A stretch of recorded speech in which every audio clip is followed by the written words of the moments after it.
Welcome to Bay Rats and Buoys with your host, Captain Gaige. What is up, everybody, and welcome back to episode number 5 of Bay Rats and Buoys, coming to you live from Huntington Harbor. I'm sitting on my boat. It's October 31st. Happy Halloween, everybody. It's 76 degrees. What's the water temp? Water temp was like 61 and a half. It's fluctuating from 58 to 64, I'm seeing at the highest. But it's Halloween. It's mid-70s here on Long Island. We kick off November in the 70s. This is going to be an incredible way to close out October and bring in another fall month. Before you know it, it'll be Thanksgiving, and I'll be doing these in the studio. Which I can't wait to do these in the studio, because when it comes down to doing these in the wintertime, I am going to be talking a lot more about boating and gear that we use and equipment and technology and all of that great stuff. These podcasts that you're seeing me on the boat, I'm going to try to keep them current to what's happening right now in our waters, in our area, and what's going down as far as the boating and fishing industry is concerned. And I really appreciate you guys tuning in and downloading the episodes. And I appreciate all the Facebook admins that are sharing it in their groups. It's awesome. It's getting a lot of traction. I'm getting a lot of positive feedback everywhere I go. So it's a ton of fun, guys. So keep tuning into Bay Rats and Buoys. We appreciate you. And hopefully this show is going to grow. And last week, I don't know if you tuned in to Captain Jacob, but he was on. And me and him are going spear fishing tomorrow. So I am like super pumped, all jacked up, ready to go. Equipment's ready. I'm so stoked. It's going to be my first time doing it. We're free diving and we are spearfishing. And we're going to be here on Long Island. This water right now is gin clear. In fact, we were salvaging a boat the other morning, and from 15 feet down, you could see from the top to the bottom. You could see everything on the bottom. It was just crystal clear. So this time of the year, I love that about October, that the water is gin clear around here. And there's some really big fish here. I mean, we got back from doing some work on, Tuesday. And Jacob was in his wetsuit. And he was like, I'm just going to jump in here and go take a look and see what's around. And sure enough, every bass that he saw was 30 or 40 inches and 30 or 40 pounds. And he couldn't shoot any of them. I mean, he had a spear gun with him, and he couldn't take any of them because they were all oversized slot fish. So the slot fish here in New York is 28 to 31 right now. We can't wait for that to change. Hopefully that'll change eventually, that the fishery sustains itself and gets back to the way it should be. But just the past couple of days, guys, the birds have been working. The cormorants are in full. I mean, there's just hundreds of them in the water working with the gulls. And it's incredible to see all these different species of birds working together this time of the year. And the bass are just jumping out of the water in the videos. If you check out any of the reports that come on before this in the Facebook groups, or you can get it at sandcitycharter.com, you'll actually see the footage of me in the back bays. I mean, I'm in 3 feet of water at times.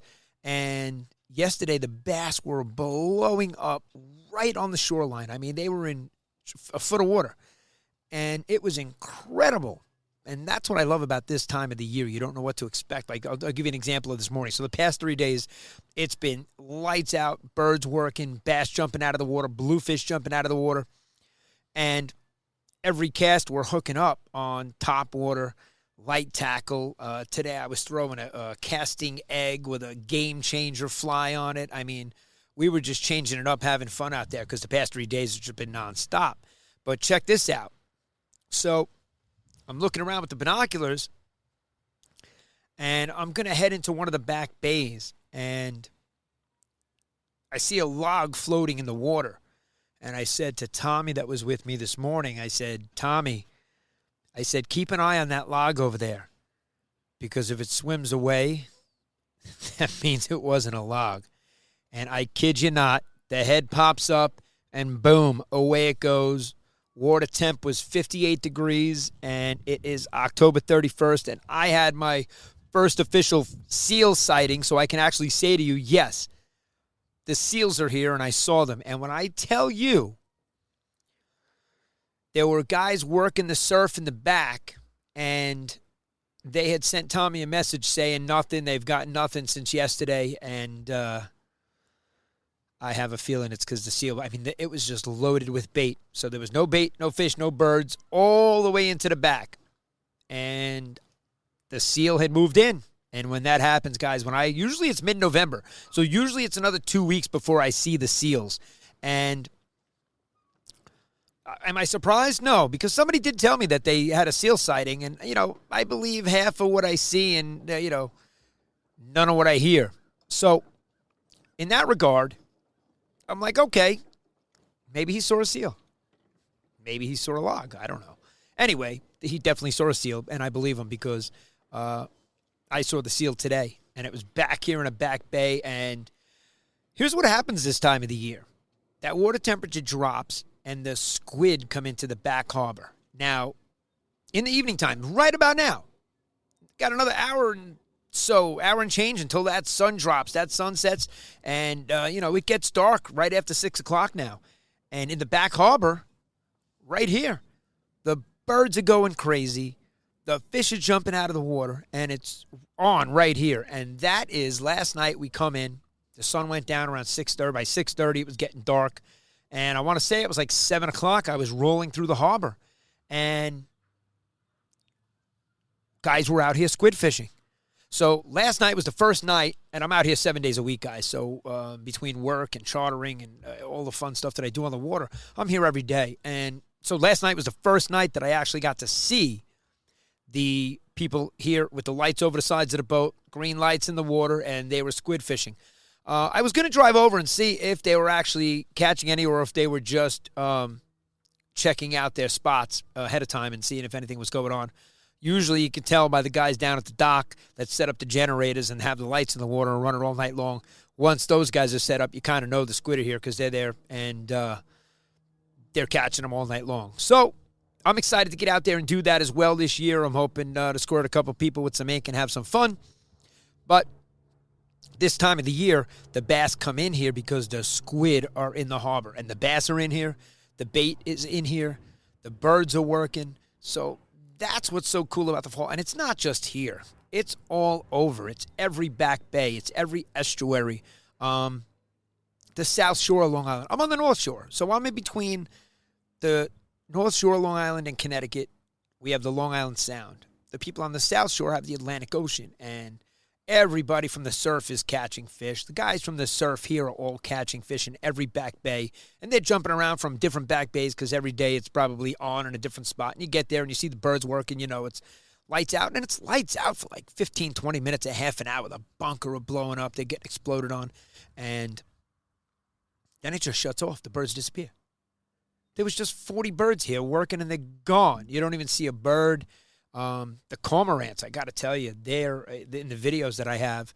I actually put the GoPro on the bow of the boat on the railing, and I drove slowly towards them just to let them all come out of the water at once for the video, just so you could see there's got to be hundreds of them here. And when they were all in the back feeding on the bait, they were working together. The gulls, the bass, the birds, it was just absolutely the coolest thing to see. And I'm back there in 3.9 feet of water. I'm in 3 feet of water, 4 feet of water. And you can see the bottom, and the fish are just blowing up everywhere, pulling them out of the weeds. And it was just a ton of fun. So that's what I love about the fall. This time of the year is great. And then, if you want to vary off of any of that top water action with the light rods that we're using, the light tackle, like Sunday, we got a whole boat full of people. We're going black fishing, so we got, the green crabs are here. They're in our pen, and we'll load them up on the boat, and we're going to go out and do some black fishing this weekend, so we're super excited about that. My mate's been away for 2 weeks now, so been running charters by myself, so I can't wait to have my mate back tomorrow. Unfortunately, he comes back, and I will be spearfishing, so I'll be under the water instead on top of the water, and I am, super excited about that, and I can't wait to show and share the experience that I had with you guys and the footage that we're going to get underwater, because, me, everything I do, I have my GoPros, I have the drone with me. I'm, super ready to film everything, because you know what? If I can't show it to you, what good is, seeing it and doing it? So for me, it's really about recording it, editing it, and showing it to you guys. So everything that I tell you, there's usually proof of it on the GoPro, like these birds working and the bass jumping out of the water. You'll see it. It's on the Sand City Charter site, so if you want to go to sandcitycharter.com and check it out. Also, I put stuff up there before it makes it out to a lot of the social media feeds. So if you do tune in at sandcitycharter.com, check it out. You'll see it before it gets out there, which is pretty cool. And Wednesday, I was in the studio. Wednesday's my one morning that I'm not required to be on the water in the morning. And it was just so beautiful Wednesday. I said, I got to go down to the boat. After I was done recording, I sent out about 10 hours worth of 10 and 1 hour radio shows to the networks. And I said, I'm going down to the boat. It's so beautiful out. I'm not going to stick around the office and get website work and editing done and all that stuff. I'm going down. And sure enough, I reaped the rewards of going out and checking it out. I was out at like 4 o'clock. So from 4 to 6:30, it was lights out. Every cast was a fish, and it was incredible. You could even just blind cast. You didn't have to throw into the birds. They were just there. And they were keepers. They were all 28s, 29s, 30s. They were overslots. You only pulled in a couple of dinks, but it's really good to see the dinks, the little rats, we call them, the little small stripers. And after speaking to one of the gentlemen from the Gray's Tagging, which is one of the sets of tags that I use, I think I have Littoral Society and Gray's, and they said they wanted me to tag their really small bass so that we could follow them and see where they go. And that's really exciting to me. All the sharks that I tagged, when I met Jacob on the commercial towboat training, he was showing me footage of him sitting in schools of bass just circling him with the spear gun in his hand. And I was mesmerized. I was like, I cannot wait to do that. And I was showing him footage of me on the beach. I was driving my truck onto the beach at the time every morning, flying a drone out over the breakers and over the sandbars with a big bluefish fillet on a 20-aught hook on, a 174-pound American fishing wire with a 300-pound leader that was 9 feet long because I was bringing in 8-foot, 6-inch sharks that were 275 pounds on 80-pound braid. And it was just so much fun flying the drone out, dropping the bait.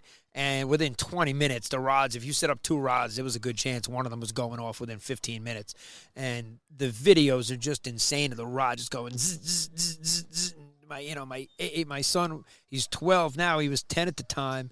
And him and his younger sister, who was 8 at the time, are reeling in 5 and 6 foot duskies and browns like it was nothing. And when we were doing it back then, we were tagging them. So I think there was one summer that I tagged 53 sharks from the beach, and that was epic. And I believe that things changed when I spoke to NOAA years following that. They said that the regulation changed. I don't think we were tagging even the prohibited sharks, because even if you're targeting a blue shark or a shark that you can catch, a mako or any of that stuff, the bycatch are these prohibited sand tigers, duskies, browns, and they're all over the waters here. And the surfers are surfing, and we're reeling in fish, and people are wakeboarding in the water there, and it's, the sharks are here. And because of social media, people think there's more sharks here now. And I don't think that's the case. I think they've always been here. They come to breed here. The water gets warm. The bunker, the food is, they have a great array of food here. The bunker pods on the South Shore are just incredible. We even get brown sharks here on the North Shore. So we do get a vary of sharks here. We'll see sand tigers. We will see browns. I know somebody caught one in a net one time here. I think it was last summer. Somebody got a sand tiger in a net over here on the North Shore. So, but it's something that we get on a regular basis. If you go to the South Shore beaches and go to Gilgo or Democratic Point or Smith's or any of those places and put bluefish fillets out over the sandbars out there, you're guaranteed to hook up to some sort of shark. And if not a shark, you're going to get a stingray. So I used to catch the cow nose and the stingrays all the time. I actually got opened up here. I got 14 stitches in my leg because I was trying to take the hook. This is why I went to a 20-aught hook. I wanted to stop catching the bycatch of a stingray because it was like reeling in a parachute, and they just suction themselves to the sand bed, and they're tough to move when they get close to the beach if they don't want to budge. And I hate to cut anything off and leave a hook in anything. So I was trying to flip it over because obviously their mouths are on the bottom, and I was trying to flip him over. And as I lifted him up to go flip him over, and I do this in the water. I mean, I learned a lot tagging 53 sharks.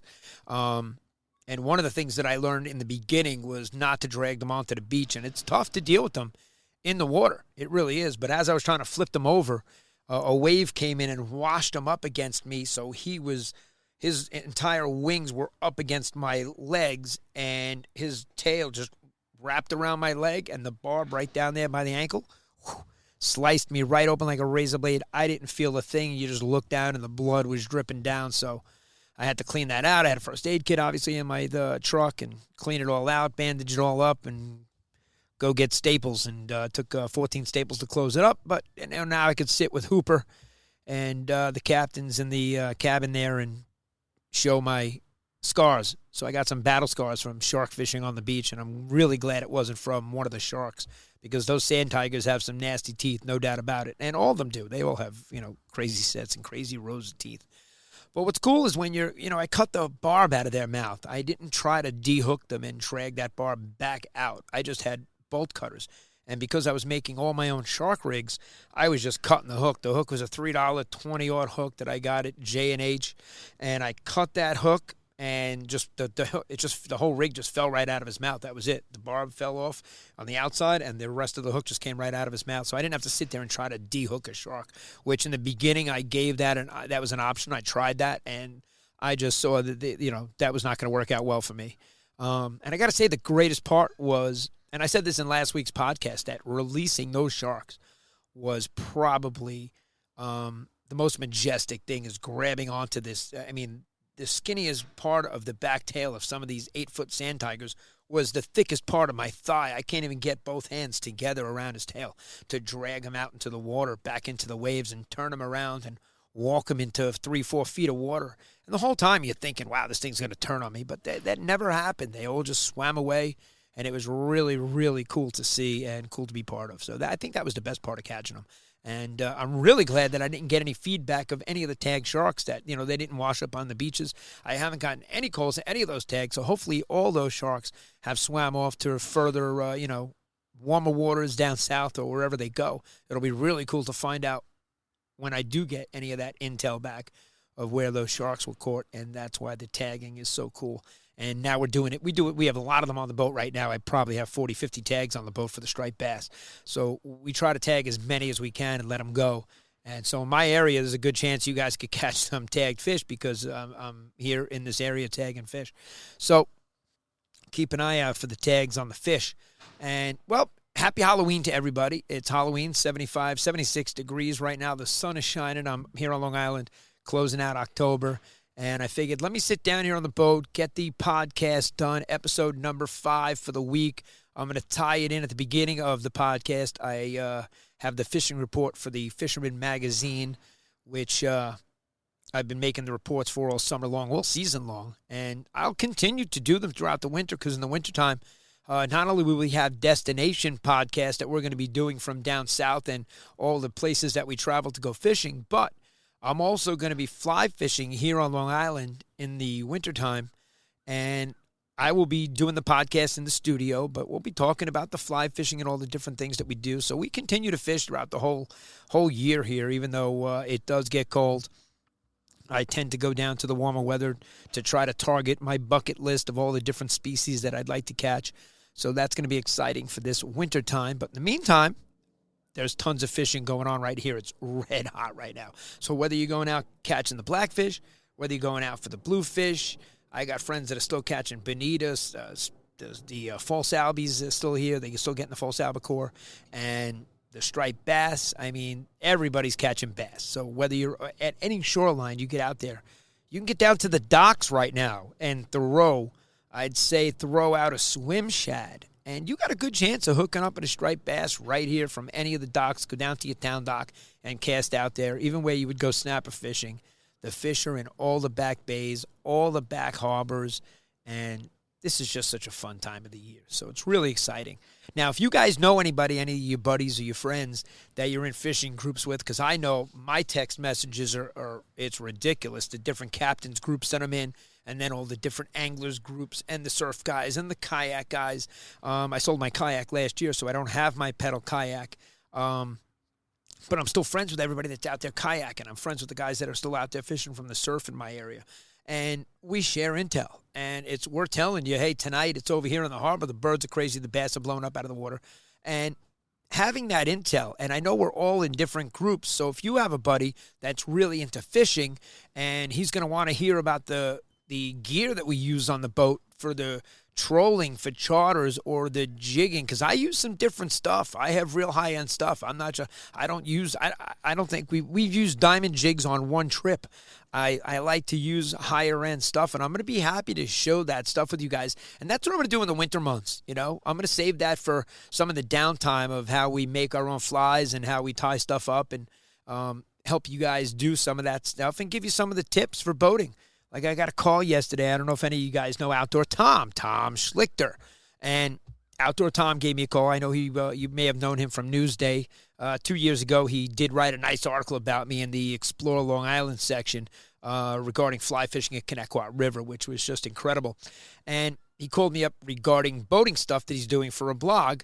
And he always uses me as a reference as a captain, so he loves to call me up and talk about. So I'm going to give you guys all the new technology. I'll be at all the boat shows in the wintertime, and we'll be talking about all the new technology, whether it's the single engines with the new joysticks. The new steering units are all built into the cowling now, so there's just so much stuff. They're getting rid of the cable and replacing everything with a wire, so steering and all that stuff's going to be done digitally now, so it's pretty cool. And in a way, it's frightful for people that like to repair stuff, but, do stuff easy. When a computer goes on a boat, it's like, that's not something we could just fix. It's usually not a fuse or something we get our hands on and change a wire or fix something. So when the computer goes, all this new technology, that's probably where I'm a little more fearful. But on the bigger boats, the new technology is there, and it's pretty incredible. And Eric Hernandez, I greatly appreciate your Google review. That was awesome. But throughout the summer, I drive Eric's 38 Outrage. And just speaking about the technology on boats, I mean, that 38 Outrage is really hooked up. And it has everything. It has Skyhook, and Sky Drift, and you could set your drift lines and just all the cool technology that you don't need spot lock and all the different anchor technology that we have too, and now the transducers that are, you get 3D and live view under your boat, and sonar with the birds, and just everything, the new technology. So, with the boat shows this year in the wintertime, that's what I'm going to dive into. But Tom had called me regarding some of that technology for a blog that he was writing and for an article. So that was just yesterday coming down to the marina. I got the call. So that was pretty cool. And just telling you guys, we're going to go over that stuff in the wintertime. And there's so much to cover, and we'll have so much downtime that during these warmer days and the end of the season here, I want to finish out with the current events of what's happening here and just how cool it is fishing here on the North Shore and what I experienced and how I turned it really wasn't a hobby into a profession. It was more of my passion for fishing and everything boating, and just growing as a captain and forever learning. Recently, I just sent in my renewal to the Coast Guard. So any day now, I can say this because it's been confirmed. I'm getting the emails that it's coming. The new captain's license, it's on its way, and I got the upgrade, so I'll be announcing all that in future episodes because I like to say it as it happens. I'm telling you that in advance. It is happening because I'm already confirmed. I hate talking about stuff now, like telling you I'm going spearfishing tomorrow, and then let's say the trip gets canceled, and it's like, now I can't tell you about spearfishing, but the trip's not getting canceled. We are hardcore. We are going spearfishing in gin clear water tomorrow, and we are going for the blackfish and the striped bass. And I cannot wait for you guys to see the GoPro footage. And, I mean, I have friends here that fish, that go free diving in Montauk and Fisher's Island and Block Island. And, what they see. And Chef Rob, he's another free diver. I can't wait for him to come back up to New York. He moved down to the Carolinas recently, so we miss fishing with him. And he's probably another one of the most hardcore fishermen that I know. But even seeing his video footage of him in the deep blue sea with the sharks that he was with, the photographs, I mean, it really is National Geographic quality stuff. When you see it, you're just like, wow. We don't have anything like that here. The water's green. It's murky. It's a soft visibility. You're going to kick up silk down there, and you can't look where you just were because you look back, it's all silk kicked up. So you can't go back to the same area right away. You got to wait. So that's what I'm excited about. And all the guys around here that do that stuff, it really is cool. So there's so much more going on besides guys on boats and guys going out with rods fishing. There's guys doing a lot of cool stuff here. And that's what makes our area so unique. You see a boat going past you every day. You don't know what that guy's doing. You don't know where he's going. And then there are boats that I see out there every day, and they're next to me, and I know their names. I know their boats. We're texting each other, and we're telling each other what's happening out here. And that's what makes that community and the camaraderie in it so cool is we do share intel, and we do share information, and that helps one another. I'm going to help people get on fish. I love taking people out on the boat, and I'd rather have the GoPro in my hand, just like this morning. I had a rod in my hand, and Tommy had a fish chasing his topwater, his lure on the top, and I'm seeing the explosion, and I grabbed the GoPro, and boom, I'm videotaping. I would rather videotape and get those explosions of the fish on topwater so I could show you guys that than me cast out behind him and try to get one of the followers that's coming after the lure. I'd rather videotape it, and I'd rather put people on fish. For me, there's no better feeling watching guys hook up and the faces light up and what goes on. So it's pretty cool and very exciting times here. The marina's definitely emptying out, but it's nowhere near empty. It's really the bow riders that are leaving the fishing guys. There's even transient fishing people coming in from out of the area so they can come fish this area for the fall and for the winter. And I say by the third week in November, I want to say, is usually my cutoff point. That's usually when I'm taking the boat out of the water and putting it away, wrapping it up, and putting it back in the water first week of April, last week of March, usually unwrapping it and getting it ready. And that's the season here. Usually April to the end of November. So it's a good span here. We love where we live. We love being on Long Island. We love New York. And any of the people that are here with me that know what I'm talking about know exactly how I feel. Yeah, we love going on vacation. We love going away to the warmer weather and to the tropics and seeing the clear blue water in Aruba and going snorkeling and doing all the fun stuff. But when we come home, there's nothing greater than the seasons that we have here and what we get here in New York. We absolutely love it. I know I do. And I hope you can tell how excited I am and how stoked I am. There's a lot of great things going on. There's great things that I'll be sharing in every episode, guys, because we are growing. We're making it happen. And like I was mentioning before, if you have any friends that you're in text groups and whatnot, shoot them a message and say, hey, check out this podcast, Bay Rats and Buoys. I know Rich at the Fuel Dock is telling everybody about it. I greatly appreciate that, Rich. He's such an awesome dude. But, I'll pull up to the dock and, we're talking about it. He's like, oh, that was a great episode. I loved it, man. And it's just great to hear the positive feedback. It really is. And Jacob was a great guest on here. And we have a lot of other guests lined up. But I tell you, it's tough to squeeze in the time now before that sun goes down and find time when all of us as captains and fishermen are not on the water right now because this is the time to get out there. So we're probably going to have more guests on the show as the season comes to a close in 4 weeks. And it'll be a lot easier for me to schedule. But I'm not saying there's not going to be guests on next week or the week after that. I'm still trying to schedule people and get them on. I just know that the scheduling is a little bit tougher for people this time of the year. And I greatly appreciate you guys taking the time out of your busy schedules to listen to this. Hopefully it's some drive information.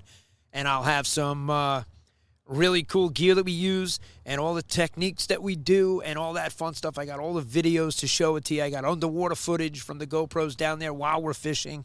So I'll be showing that to you in the wintertime. In the meantime, I'm going to keep these podcasts with some of the current events that are going on right now. So if you're listening and you want to get out here and come to the North Shore, jump on my boat and get out there and fish with us, you're more than welcome. I get calls every day, and we are super busy. But, you get a cancellation, you get an opening, you get a break in the weather, and we'll be happy to get you out there and put you on some fish. And there's no better time of the year than right now. So happy Halloween to everybody. Get out there.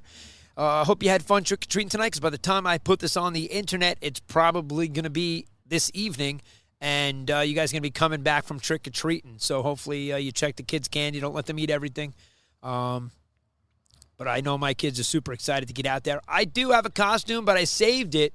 I'm going to put it on while we're fishing because I got some stories to tell, and I think it goes better than me just wearing a costume here today on the boat for Bay Rats and Buoys, episode number 5, available wherever you guys get your podcasts. Share it with your friends. Click them in the text message and say, yo, check this out. Here's the link. And send them the name Bay Rats and Buoys. You could search for that anywhere, whether it's Apple Podcast, Amazon Music, YouTube. There's a few other ones out there that you could check out. So wherever you get your iPods, wherever you get your podcasts, make sure you tune in and check it out. I appreciate you guys downloading it. Hit those like buttons. Smash all the social media. And follow me on Facebook. I'm definitely looking to grow my Facebook account.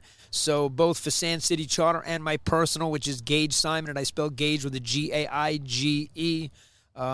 If you want to look that up on Facebook, hit me up with a friend request. I'll be happy to check out your profile. If you are active on Facebook, I will accept it. You know, there's a lot of people that don't have active accounts, and I get that. People are too busy to do it, don't want to do it, don't like Zuckerberg or whatever, and don't want to be part of Facebook. I totally understand. But I do share all my social media in the Facebook groups for fishing and all around the United States, guys, because just because I'm doing a podcast from the North Shore of Long Island doesn't mean that we're not going to get into the boats and the Yamahas and the Suzukis and all the different boats in the wintertime from all the boat shows. So this is going to be boating-related, fishing-related every week. And we're going to give away some stuff, too. I'm going to be giving away some rods and reels and some combos in the next few episodes. So as we grow the audience, that's what I'm going to start to do, the raffles and give stuff away to our listeners. And for me, that's a lot of fun. I can't wait for that. It'll be another week or two before I start to put that out there. So hit that subscribe button and tune in. In the meantime, I hope you guys enjoyed this episode. Share it with your friends. Wishing everybody bent rods, tight lines, and I'll see you out on the water. Thanks for tuning in. Thanks for listening to this episode of Bay Rats and Buoys. Be sure to visit sandcitycharter.com and follow Captain Gaige on all our social media channels.